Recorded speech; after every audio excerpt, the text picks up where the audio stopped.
Mesdames, messieurs, chères Charentaises, chers Charentais, petits et grands, je me réjouis de vous parler aujourd'hui à travers cette vidéo, à l'aube de l'année 2024, que je voudrais placer sous le signe de l'espoir. L'espoir, c'est le sentiment qui anime vos conseillères et conseillers départementaux de la Charente dans le travail qu'ils mènent pour le quotidien des Charentaises et des Charentais. Toutes et tous, sans condition, sans distinction, quel que soit leur âge ou leurs conditions de vie. Pour la Charente, en 2024, nos projets seront nombreux pour bien vivre, pour vivre mieux et ensemble. Pour les jeunes d'abord, dont vos élus font la priorité avec diverses actions. La rénovation de leur collège, le verdissement de leurs cours de récréation, l'éveil et la curiosité dans le cadre des dispositifs innovants baptisés les itinéraires éducatifs. Le développement de leur engagement citoyen en créant le Conseil départemental des jeunes en 2024. L'aide financière aux étudiants qui en ont tant besoin. Cette jeunesse, c'est l'avenir et l'avenir, nous voulons l'anticiper. Cela passe par la protection de notre environnement,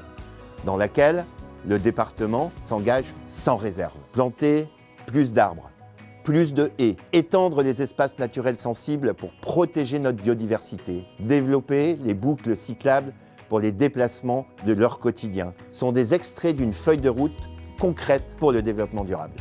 Et puis, comment parler de l'année qui vient sans évoquer les défis de la mobilité en Charente? Sur les routes nationales, si les travaux de la mise à 2 fois 2 voies de la route nationale 141 entre Chasseneuil et Roumazières sont acquis, il faut encore négocier les travaux de la mise à 2 fois 2 voies entre Yersac et Malvieille à l'ouest de la Charente. Il faut aussi négocier mon combat, ce combat que je mène depuis longtemps pour ce projet qui est connu, le financement des travaux pour la réouverture de la ligne ferroviaire entre Angoulême et Limoges. 2024 devrait nous apporter de bonnes nouvelles. Enfin, vous dire qu'en Charente, pour le département, personne ne sera laissé sur le bord du chemin. Nos aînés qui veulent rester à domicile le plus longtemps possible, les familles en danger, les allocataires du RSA qui ont besoin, eux, d'une main tendue.